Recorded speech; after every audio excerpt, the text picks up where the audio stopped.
Better now. Please welcome Leslie Mariah Andrews.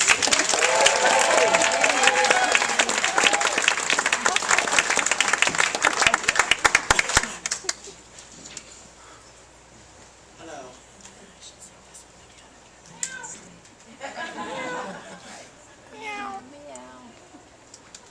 Are we on right now? I believe so. 10 years ago, I moved back to the Coachella Valley after being 5 years out of state. I really didn't want to return to the desert, this part of it at least. I ran away from a very abusive relationship in which my opponent dragged my name through the dirt. Sexual abuse I faced from people close to her as well. Coming back to Palm Springs, I tried to find some of my old friends I haven't seen since 2001. 3 of them had passed away in my absence. Had I started life again in a different community, perhaps I would have connected with like-minded people without any hesitation. However, I felt that my parents were forcing me to stay there. I wanted so badly to go back to Laughlin, Nevada, and get my old job back at the casino. Wanted to buy my old house back in Bullhead City, or even a better one. But sadly, the debt I incurred trying to escape from the last relationship and the extreme depression I suffered kept me from achieving that goal. Gambling locally ate up all my money for the next 3 years. I lost it all. I sold all my musical instruments to pay for gambling debts. I got a full-time job only to waste a 2-week paycheck in only 2 hours. I was in such a downward spiral, and when the debt reached its peak, debt collectors kept calling me. It was time to make a change. I tried Gamblers Anonymous, but hearing their stories only made me hunger for more gambling. And only one idea saved my life: self-banning from all the local casinos. Then I began saving my money, and I set a goal. In 6 months, I decided I was going to move back to Arizona and reclaim my independence from a world of misery called the Coachella Valley. Halfway towards my financial goal, a friend of mine talked me into a home for rent up the hill in the Morongo Basin. First, I was not interested. But this friend kept convincing me that I would have so little to lose if I made this choice. I also agreed with her. I didn't need to find a new job. I could still be close to my family. And so my Christmas present to myself 6 years ago was to get this place up here in the Morongo Basin and to start independently living again. I still wanted to move back to the Colorado River area where I felt happy at one point, but I figured, why don't I give this place one more try? I had lived in the high desert for a few months 15 years ago with that same person who did me a lot of damage. I wasn't allowed to do anything on my own. She was very controlling, and if I wanted to go somewhere, she had to tag along and embarrass me. Need I say more? The first 7 months of living in the high desert, I was regretting. I was anything but happy. I spent my non-working hours in my rented home watching TV and waiting for life to pass by. Or I would go to sleep and just wish never to wake up. I was learning more and more about Joshua Tree's art scene and music world, but I didn't think I was going to have a chance. Nothing interested me at this point in my life. Okay. I just turned 40 last year. My first attempt at music was in 1993 after leaving high school, and nobody liked my music at all. In a mostly male music environment, I was anything but accepted. Nobody wanted to play with me. I wasn't cool. So I gave up after so many homophobic, transphobic remarks kept being hurled at me. I was not accepted in those days. In 2005, I was invited to join a band in Bullhead City, but I declined because I wanted to focus on living in Las Vegas. I auditioned for 2 bands up there, only to be rejected. They told me I was good at my musical skills, but I was not what they were looking for. I could have tried again, but with a new career as a security guard up there, the 80 hours a week I spent working kept me from trying music again. So time got in the way. The following year, in Palm Springs, I joined a church and they set me up to play music. Without them going over what I was supposed to play for that day, and me not knowing it was going to be at a wake, it was a disaster. Never again did I want to play music. Never.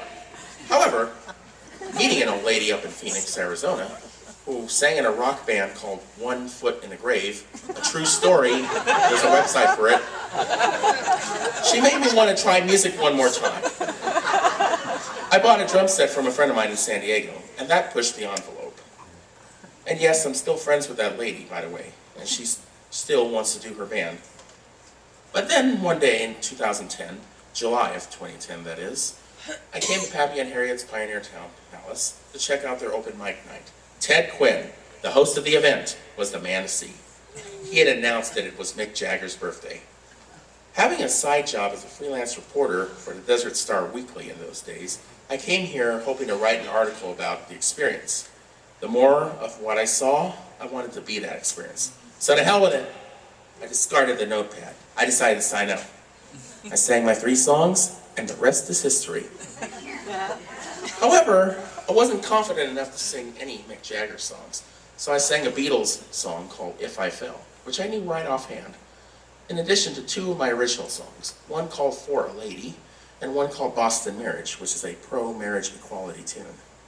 The second time at bat, the following week, there was a drummer and a blues guitarist that I had join me on the last song, and that was the showstopper. I had not played in a live band since 1997. This was truly magical as the crowd saw my full abilities unfold. I did Small Wonder Blues, a 12-bar blues jam, which is based on the theme song from the same name sitcom in the 1980s. At this point in time, it didn't matter who I was. I felt loved. I no longer felt judged as a musician like I was back in the 1990s. I had entered my time. However, in a town like this, there's no shame in being a late bloomer. Believe me, I didn't know that feeling beneath it all. Meeting Ted Quinn, who I would later work with both on the radio at Radio Free Joshua Tree and in a band called the Merciless Beats, this was the pinnacle of my life here in Joshua Tree. In the coming years, I would be painting kitty cats with my friend Sherry Elf, who's a local artist.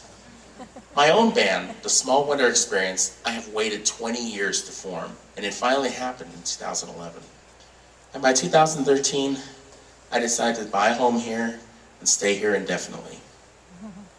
I will always look at this whole desert as a welcoming place where I am happy to return home to after being gone for a few days. And in the words of my friend Cynthia Manley, who wrote this song a while back, lessons come to us, we want to learn. Eventually we did. No need to hide, try to kick off your pride, let the fun begin.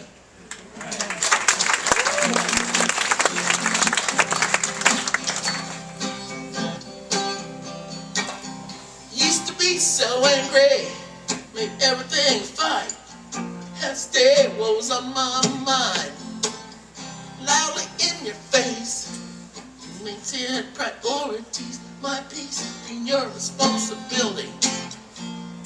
I like me better now, don't get me wrong, lots left to learn, darling. I like me better now than before. Pissed off some friends, try to make some amends, learn to compromise, face my sins. I broke some hearts, a little thought at a time, balance of the universe, make sure I got mine. I like me better now, don't get me wrong, I got lots left to learn, darling. I like me better now than before. Lessons come to us, we wanna learn, eventually we did. No need to hide, try to kick off your pride and let the fun begin. Oh, I was shocked, it's not about me, and your perspective gives me peace. It ain't easy to let folks in, that's the way it's gotta be. Something's mysteries now, baby. I like me better now, don't get me wrong, got lots left to learn, darling. I like me better now than before. I like me better now, I learned from my mistakes, at least some of them. I like me better now than before. Thank you.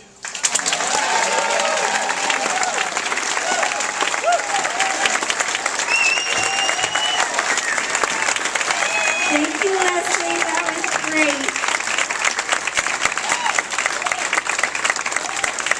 like me better now.